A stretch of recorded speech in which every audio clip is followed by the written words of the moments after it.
Galerinha, vamos fechar agora, né, a solubilidade com chave de ouro, falando, né, sobre alguns casos muito especiais onde a gente tem que se atentar e casos, né, que já foram cobrados em questões e que vão possibilitar que a gente, né, abra bastante o leque. Então presta atenção no que eu vou analisar agora. Ó. Eu vou trabalhar com a solubilidade, aqui nesse caso, ó, dos sais. Sais orgânicos, ok? Eu não posso esquecer, né, que quando eu me refiro a um sal, de cara aqui, eu estou falando de um composto iônico. Eu estou falando aqui de um composto iônico. Um composto no qual eu tenha ali um cátion ou eu tenha um ânion, tá bom? Então, quando eu me refiro a um sal orgânico, ou o cátion ou o ânion, ou às vezes ambos, né, os íons, eles derivam ali de compostos orgânicos, ou seja, apresentam cadeias carbônicas, ou cátion ou ânion. Normalmente, os sais, né, mais comuns para a gente, dentro da química orgânica, eles são sais que derivam de ácidos carboxílicos em uma reação ácido-base. Então você tem ácido carboxílico mais uma base, gerando um sal mais água, tá bom? Essa é a reação de neutralização mais simples que vocês conhecem. Mas eu tenho sais que derivam de fenóis, eu tenho sais que derivam de álcoois, eu tenho sais, né, que derivam de aminas, então existem várias possibilidades, tá? Nós vamos falar aqui um pouquinho sobre os sais de ácidos carboxílicos, tá ok? Então, só que quando eu analiso a solubilidade de um composto orgânico em água, não é? Eu tenho que analisar diversos fatores, ok? Então prestem muita atenção no que eu vou fazer agora. Ó, quando eu trabalho com um sal, aqui nesse caso, né, como eu disse aqui, ó, um sal derivado de ácido ou derivado de éster, tá?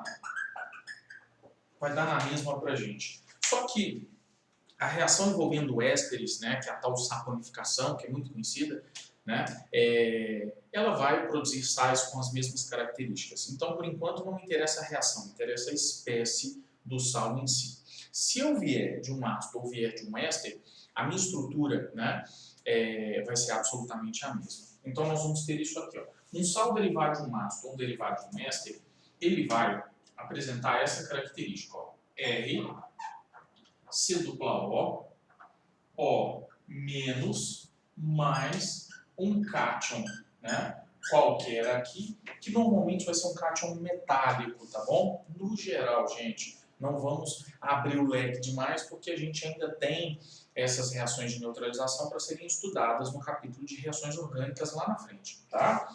Então, vamos pegar aqui um cátion metálico, pode ser? Metálico.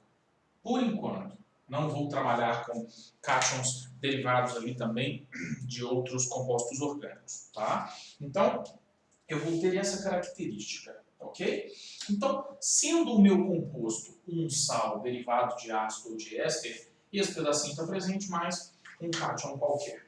Aqui, gente, não é só o cátion, não é só um ânion que vai interessar quanto à solubilidade. Eu não posso esquecer que antes né, desse composto se dissolver em água portanto, o cátion e o ânion interagirem com o meu solvente, eu preciso desfazer essa interação. Né? O cátion e o ânion precisam se separar para que a rede cristalina iônica se desfaça, né, pela ação do solvente. E aqui vocês já vão guardar algumas coisinhas que vão ajudar demais, tá? Aqui, ó, guardem esses OBs, ó. OBs, sais da família 1A são sempre solúveis. Ok? Então, se o meu cátion metálico ali for, por exemplo, o sódio, for o lítio, o potássio, né? Esses sais, ao serem colocados em água, eles vão se dissolver, independentemente do tamanho do meu ânion, tá bom? Então, eles vão ser solúveis, ok? Tanto que os sabões, né, mais comuns que a gente tem, eles são sabões de sódio e potássio, tá bom? Lítio também aparece, mas eles são formados por esses cátions, porque eles possibilitam a dissolução em meio aquoso. Agora, né, sabendo disso, vamos analisar um pouquinho a estrutura orgânica. A gente está falando de química orgânica, então eu, tendo um cátion aqui da família 1A, eu em água vou me dissolver, tá bom? Então, vamos falar um pouquinho de qual é ou como será, né, a dinâmica da dissolução desse sal em meio aquoso, tá? Então, o que a gente vai falar aqui, gente, vai ser foco nesses sais, né, que apresentam essa característica. Por quê? Porque, por exemplo, se eu pegar um sal derivado de um álcool, ele vai apresentar o ânion ali, alcoxi, né, que é um ânion que vai reagir com a água. É uma base tão forte que ele consegue captar próton da água, né, produzindo outras espécies. Então, muitos sais, né, quando você coloca em água, eles sofrem hidrólise, tá bom? Eles vão reagir com a água, inclusive os derivados de ácidos aqui, mas não é o que a gente vai focar nesse momento, tá? Então, a água é um bom solvente, né, para muitas espécies, mas ela também é uma espécie que pode reagir com qualquer outra. Então, muitos sais, quando você coloca em água, eles não só se dissolvem, mas eles reagem com o solvente e isso pode acontecer. Então, vamos analisar essa característica aqui, ó. Então, eu vou ter um ânion com essa, né, característica estrutural e eu vou ter um cátion qualquer aqui. Eu vou representá-lo assim. Como eu estou trabalhando com um cátion da família 1A, eu vou pegar um metal com NOx mais um. Sódio, lítio, potássio, né? Vai ter carga a mais. Então tá. Eu tenho essa estrutura em água. O que nós vamos encontrar ali? Nós vamos ter cátion e ânion interagindo com o solvente, né? E qual tipo de interação vai existir? Gente, sendo essas espécies iônicas, não é? O tipo de interação aqui é uma interação eletrostática mais forte do que a ligação de hidrogênio. Porque a ligação de hidrogênio é uma interação intermolecular. Isso não é molecular. Isso aqui é um composto iônico.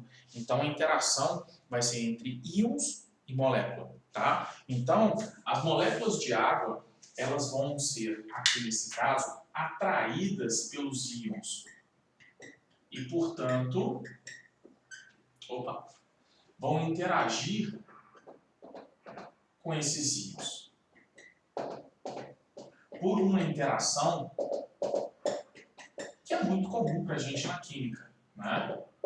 Que é a interação chamada de íon-dipolo, tá? Então, aqui o cátion, ele vai interagir com a água por uma interação do tipo íon-dipolo, tá? A água, ela tem um dipolo permanente, né? A gente sabe disso porque ela é uma estrutura polar. Então, os dipolos permanentes da água vão interagir com o cátion, que é um íon. Então, a interação aqui ela é chamada de íon-dipolo, tá? Que é essa aqui, ó. É uma interação eletrostática, né, gente? E nós sabemos que durante o processo de dissolução ocorre a solvatação das espécies, né? As unidades do soluto são envolvidas pelas unidades do meu solvente.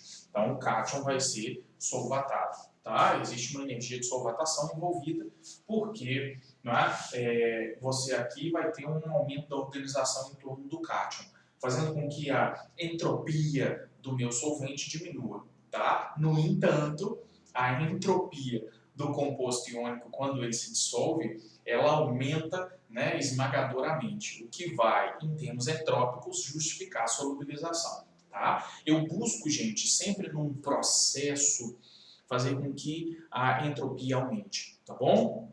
Isso é importante para a gente. Então, quando eu analiso o conjunto da obra, soluto e solvente, o soluto ali nesse caso tem entropia esmagadoramente elevada, tá? Porque as unidades se separam e, portanto, a entropia aumenta, ok? Aqui nós vamos ter a mesma análise, né? Aqui, ó. As moléculas de água, elas vão envolver o ânion, ok? E nesse caso, nós vamos, deixa eu representar só isso aqui, a gente vai ter aqui, ó, interações, né, do tipo íon dipolo também, tá bom? Íon dipolo, ok? Porque nós temos um ânion interagindo com uma molécula, tá? Cuidado ali, gente, para não dizer ligação de hidrogênio. Por quê? A ligação de hidrogênio, ela é uma interação intermolecular, tá bom? A gente olha para esse Ozinho aqui, ó, e a gente fica doido para falar que é ligação de hidrogênio, mas não é, tá bom? Ah, mas a carga está aqui embaixo. Não, a carga não está aqui embaixo não, tá? Essa carga ela está deslocalizada aqui porque existe uma ressonância. Então, eu posso representar essa carga embaixo, mas eu poderia representá-la em cima, daria na mesma, né? Então, na verdade, essa carguinha que vocês estão vendo aqui, ó, ela está deslocalizada aqui, ok? Isso é um ânion, tá bom? Então, mas essa ressonância a gente vai falar na aula de acidez, tá? Tá chegando. Então, a gente aqui tem que levar em consideração isso. Então, a formação dessas interações do tipo íon dipolo, elas são extremamente favoráveis à solubilização dos compostos, tá? Desde que eu consiga separar o cátion e o ânion antes, tá? Eu não posso esquecer que o íon dipolo, ele vai existir depois da minha solubilização, não antes, tá? Então, os íons se separam para que novas interações com o solvente sejam realizadas, ok? Então, a solubilização dos compostos, né, iônicos em água, elas vão acontecer nessa dinâmica. E aí, gente, nesse caso, mesmo que a cadeia carbônica aumente muito, nesse caso aqui, ó, do ânion, né, que é o nosso caso, mesmo que a cadeia carbônica aumente muito, a solubilização, nesse caso, ela vai acontecer, tá bom? Por quê? Porque a entropia vai justificar muito tudo isso. Fica mais difícil de solvatar o composto, mas o fato do cátion e o ânion se separarem aqui na água, isso é extremamente favorável. E aí, sais da família 1A, independentemente da cadeia ser pequena ou da cadeia ser grande, isso vai fazer com que eles se solubilizem, tá bom? Esse Rzinho aqui, ó, essa cadeia, ela vai ser importante para que ali o sal dissolvido apresente algumas características. Ele pode ser um sabão, dependendo do tamanho do R, e aí nós vamos falar isso um pouquinho mais para frente, tá? Ou ele pode ser simplesmente um sal orgânico que na água se dissolveu. Agora, se eu estiver trabalhando com um sal, né, que tem um metal da família 1A, e um composto molecular, quem é mais solúvel em água? O composto iônico, tá bom? O composto iônico, ok? Desde que o sal se solubilize, tá, gente? Por exemplo, se eu pegar essa estrutura com o cálcio, ou com o magnésio, por exemplo, ela não vai solubilizar, tá bom? E aí o sal seria simplesmente insolúvel em água, ponto final. Então, por isso que eu estou me referindo aos sais da família 1A, tá? Ah, Cris, e como é que eu vou ver essas regrinhas, né? Ainda à frente, mas, a princípio, guardem que os sais da família 1A são solúveis, tá? Então, se eu estiver comparando esses compostos iônicos com os moleculares, quem vai ser mais solúvel em água? Os compostos iônicos. Beleza? Por quê? Porque a interação deles com a água é mais forte. O íon dipolo, que eu vou realizar com solvente, ele é mais forte que as ligações de hidrogênio, DP e quaisquer outras que possam vir a serem feitas. Beleza? Então tá. Aí, agora, eu vou para um outro super caso.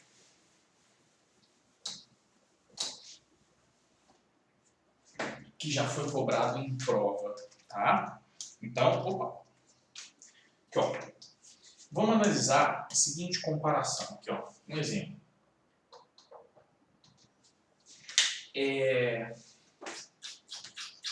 Tá.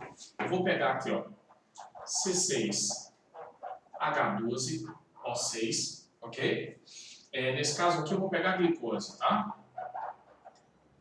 Porque poderia ser frutose, por exemplo. Glicose e frutose são isômeros, né, funcionais. Então, eu estou pegando a glicose e eu vou comparar essa glicose, por exemplo, com a celulose. Espera aí. C6. Opa. H11. O5N. Ok? Então, eu tenho aqui um polímero, tá? Formado por glicose. Agora, eu quero saber quem é mais solúvel aqui. Vamos compará-los. Então, nesse caso aqui, ó, a gente tem a celulose, ok? E vamos comparar a solubilidade entre eles aqui. C6H12O6 é a glicose, o meu monômero, que inclusive vai dar origem a ele, e C6, opa, H10 aqui, né? Ó, que vai sair água quando ocorrer a condensação, né? Então tem que ser 2 hidrogênios a menos, tá? Não 1. Então, C6H10O5 é a unidade que vai se repetir dentro da estrutura da celulose. Qual deles seria mais solúvel? Então, vamos imaginar o seguinte. Aqui eu tenho uma moléculazinha pequenininha, com 6 oxigênios. Na celulose, eu tenho uma molécula monstruosa, que é um polímero, é uma estrutura gigantesca, com N unidades de repetição, né? Esse N aqui pode ser milhares de unidades ali, né? do C6H10O5 se repetindo. E a questão é, qual deles seria mais solúvel em água? Pô, peraí. Aqui tem 6 oxigênios. Aqui tem 5 N's, para simplificar. Tem 5 N's de oxigênio. Esse N é um número grande, gente. Então, se esse N, por exemplo, for 100 unidades, né? Eu teria ali, vamos deixar redondinho, eu teria 500 oxigênios numa estrutura, né, polimérica ali, formada pela celulose. Quem seria mais solúvel em água? Uai, Cris, óbvio que é a celulose. Por quê? Uai, porque ela tem muito mais oxigênio, né? Muito mais oxigênio. Não, isso não é verdade. Por que, Cris? Por um simples motivo. Aqui, ó, presta atenção. A glicose é uma moléculazinha só. Vou desenhá-la assim, tá? Facilitar a nossa vida. É uma moléculazinha.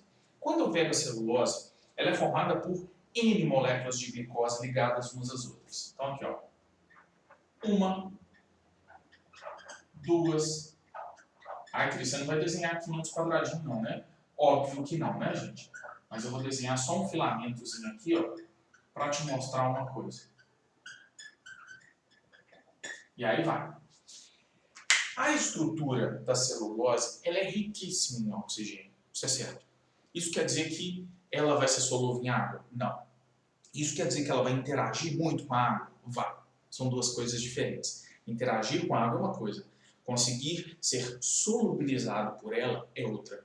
Por que a glicose é solúvel em água, tem uma unidade de 6 oxigênios, e a celulose, que tem uma porrada de oxigênios, na água não é solúvel?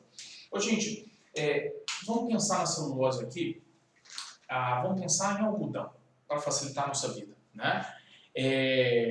Algodão é um polissacarídeo. Se eu pegar uma superfície molhada, pegar a blusa e passar em cima uma toalha, né? Todo mundo toma banho e enxuga com toalha. Eu já enxuguei com blusa, não todo mundo, né? Com blusa, pano de prato, né? Todo mundo já enxugou com isso. Toalha de rosto, né? Não conta para visita, não. Mas aí, qual é o papel daquela toalha que é de algodão, por exemplo? É absorver a água do seu corpo. E ela absorve com uma, né, eficiência gigantesca. Se está molhado, você passa a toalha, você está seco, né? Agora, a toalha, ela se dissolve na água? O pano de prato que você tem em casa, ele se dissolve em água? Não. Então, são tecidos que absorvem água, porque interagem muito com ela, mas não são solúveis nela. Por que isso acontece? Por quê? A glicose é uma estrutura pequenininha. Solvatar ela é muito fácil. Envolvê-la é muito fácil. A celulose, ela é uma fita polimérica gigantesca, né? Solvatar isso aqui, gente, é absolutamente impossível, né? De solvatar essa estrutura, né? Com 500, com 1.000, 10.000, 100.000 unidades de repetição ali. Solvatá-la de forma eficiente é impossível, tá bom? Para que a água pudesse solubilizar a celulose, a água, obrigatoriamente aqui, teria que fazer com que essa fita se quebrasse em partes menores. Simples assim, para que a solvatação fosse eficiente. Então eu deveria quebrar essa fita aqui, ó, em pedacinhos menores. Só que a quebra dessa fita, ela remete à quebra de ligação covalente. Não é verdade? Aqui as unidades estão ligadas covalentemente, né? Isso é um esqueleto carbônico gigantesco. Então, a questão é, gente, eu vou quebrar a ligação covalente nessa estrutura para interagir com a água depois por ligação de hidrogênio, por exemplo. Energeticamente faz sentido quebrar ligação interatômica para fazer com o meu solvente ligação de hidrogênio. Energeticamente isso é favorável? Não mesmo. Eu não teria que quebrar uma ligação covalente, né? Eu teria que quebrar N ligações covalentes na fita da estrutura. Então isso energeticamente não é favorável, tá bom? Então isso aqui já foi cobrado em prova, não é? Por que a celulose, por exemplo, não se dissolve em água, não é? E outros polissacarídeos, né, não são solúveis nela. Exatamente por causa disso. A fita polimérica ela é gigantesca, não é? E a solvatação ela não é energeticamente possível. Então eu teria que fragmentar essa fita em pedaços menores, o que demandaria quebra de ligação covalente, o que energeticamente não é favorável, tá bom? Então muito cuidado. Interagir com a água é uma coisa, ser solúvel nela é outra, tá bom? Então, muito cuidado que essas relações elas são importantes para que a gente, né, consiga contextualizar isso no nosso dia a dia e não cair nas pegadinhas que as questões impõem para a gente. Combinado? Então, é isso, galera. Até a próxima aulinha. Beijo, até mais.